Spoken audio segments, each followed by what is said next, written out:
Good evening friends आणि आदरणीय सर्व पालकांना माझा साष्टांग नमस्कार. कालच्या व्हिडिओमध्ये जसा एस आणि क्यूचा उच्चार आपण समजून घेतला, त्याचप्रमाणे आज देखील आपण नेमका इंग्रजीतील सी आणि जी समजून घेणार आहोत. विद्यार्थी मित्रांनो आणि आदरणीय पालकांना माझी कळकळीची विनंती आहे, जेव्हा तुम्ही इंग्रजीमध्ये एखादा शब्द लिहितात, त्याला वाचतात, त्याला बोलतात, त्याचा उच्चार करतात, त्यावेळेला नेमकं आपल्याला अनेक अडचणी येतात किंवा येऊ शकतात.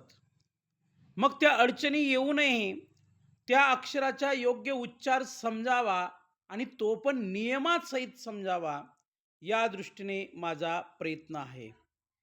बघा, इंग्रजीमधील जे काही सी अक्षर आहे, त्या सी अक्षराचा उच्चार आपल्याला सर्वांना माहिती आहे. सीचा उच्चार क होतो. काय होतो? क. CAT cat, CUP cup, right? COUNTR counter. आता मी तुम्हाला जे काही 2-3 शब्द सांगितले, या दोघं तिघं शब्दांमध्ये सीचा उच्चार हा क होतो. हे तुम्हाला पालकांना आणि सगळ्या जगाला माहिती आहे. पण लक्षात घ्या, सीचा उच्चार स देखील होतो. सशाचा. लक्षात घ्या. काय म्हणत आहे मी? अतिशय सोप्या भाषेत सांगत आहे. Don't to be confuse. गोंधळू नका. सीचा उच्चार स देखील होतो. मग सीचा उच्चार स केव्हा होतो, याची एक ट्रिक्स मी सांगतो तुम्हाला. लाईफ टाईमची ट्रिक्स लक्षात घ्या.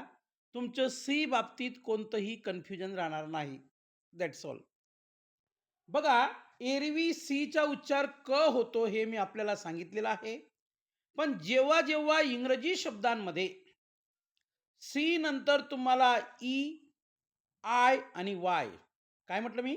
सी नंतर तुम्हाला ई, आय, वाय या तिघही अक्षरांपैकी कोणतंही अक्षर दिसलं सी नंतर, तर त्याचा 500% उच्चार हा स करावा, क करू नये. That's all. मग काय सांगितलं मी? पुन्हा सांगतो. जेव्हा जेव्हा सी या अक्षरानंतर तुम्हाला ई, आय, वाय या तिघांपैकी कोणतंही अक्षर दिसलं, बिनधास्त सीचा उच्चार स करावा, अन्यथा नेहमीप्रमाणे कच करावा. मग बघा, आपण काही उदाहरणं बघूया. पहिला शब्द आहे सिटी. या सिटी शब्दामध्ये सी नंतर काय आहे बघा? आय आहे. म्हणून याला सिटी म्हटलं आपण. किटी नाही म्हटलं, राईट? त्याच्यानंतर सेंटर, दुसरा शब्द काय आहे? सेंटर. त्याचे मराठीत उच्चार देखील आणि मराठीत अर्थ देखील दिलेले आहेत. म्हणजे तुमची व्होकॅब्युलरी देखील डेव्हलप होऊ शकते. तर सी नंतर या दुसऱ्या शब्दामध्ये ई आलेला आहे. तिसरा शब्द आहे सर्कल. सी नंतर आय आलेला आहे. चौथा शब्द आहे सिनेमा. सी नंतर आय आलेला आहे. पाचवा शब्द आहे सेल. सहावा शब्द आहे सायकल. बघा, सी नंतर वाय आलेला आहे. त्याच्यानंतर सातवा शब्द आहे बघा सेंचुरी. सी नंतर ई आलेला आहे. आठवा शब्द आहे सिटीजन. सी नंतर आय आलेला आहे. त्याच्यानंतर नववा शब्द आहे सीलिंग. सी नंतर ई आलेला आहे. आणि 10वा शब्द आहे आईस. सी नंतर ई आलेला आहे. मग मी तुम्हाला नियम काय सांगितला वरती बघा. पुन्हा बघा एकदा, म्हणजे तुमच्या लक्षात येईल की सी नंतर जेव्हा ई, आय, व्हाय येतो, या तिघांपैकी कोणतंही अक्षर येतं, तेव्हा सीचा उच्चार स होतो. आणि याची जवळजवळ 10 उदाहरणे आपण पाहिलेली आहेत शब्दाच्या स्वरूपात. You can check. तुम्ही ते तपासू शकतात स्क्रीन स्क्रोल करून इकडे तिकडे, राईट?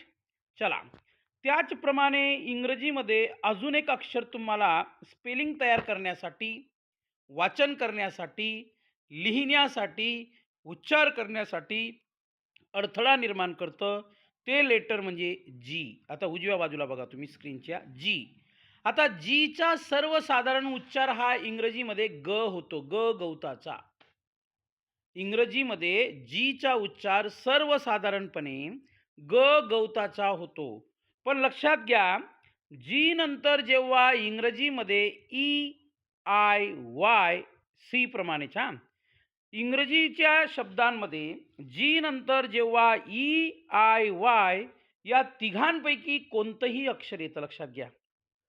या तिघांपैकी कोणतंही अक्षर येतं, तेव्हा जीचा उच्चार ग न होता 100% जहाजाचा होतो. That's all. पुन्हा सांगतो. जीचा उच्चार सर्वसाधारणपणे ग म्हणजे गवताचा ग असा होतो. पण जी नंतर जर ई, आय, वाय या तिघांपैकी कोणतंही अक्षर आलं, तर जीचा उच्चार ज होतो. त्याची काही उदाहरणं बघूया. पहिला शब्द आहे जायंट. G, I. बघा जी नंतर आय आलेला आहे. जायंट. दुसरा शब्द आहे जिम. याला गिम म्हणू नका. जिम. जी नंतर वाय आलेला आहे. तिसरा शब्द आहे जिराफ. गिराफ नाही, जिराफ. तर जी नंतर आय आलेला आहे. चौथा शब्द आहे जेम. याला गेम म्हणू नका. जेम. कारण जी नंतर ई आलेला आहे. पाचवा शब्द आहे जेंटल. जी नंतर ई आहे. सहावा शब्द आहे जिंजर. गिंगर नाही, जिंजर. कारण जी नंतर आय आलेला आहे. सातव्या शब्दामध्ये जनरल. जी नंतर जी आलेला आहे. गनरल नाही, जनरल. त्याच्यानंतर आठवा शब्द बघा डेंजर. बघा जी नंतर ई आलेला आहे. नववा शब्द आहे मॅजिक. मॅगिक नाही, मॅजिक. कारण जी नंतर आय आलेला आहे. आणि 10वा शब्द आहे इंजिन. तर जी नंतर आय आलेला आहे. मग आपला नियम काय आहे? पुन्हा बघा बघा मी एकच गोष्ट पुन्हा पुन्हा सांगते आपल्याला, की जी नंतर जेव्हा ई येतो, आय येतो किंवा वाय येतो, तिघांपैकी कोणतंही अक्षर येतं, तेव्हा जीला जच म्हणा, ग म्हणू नका.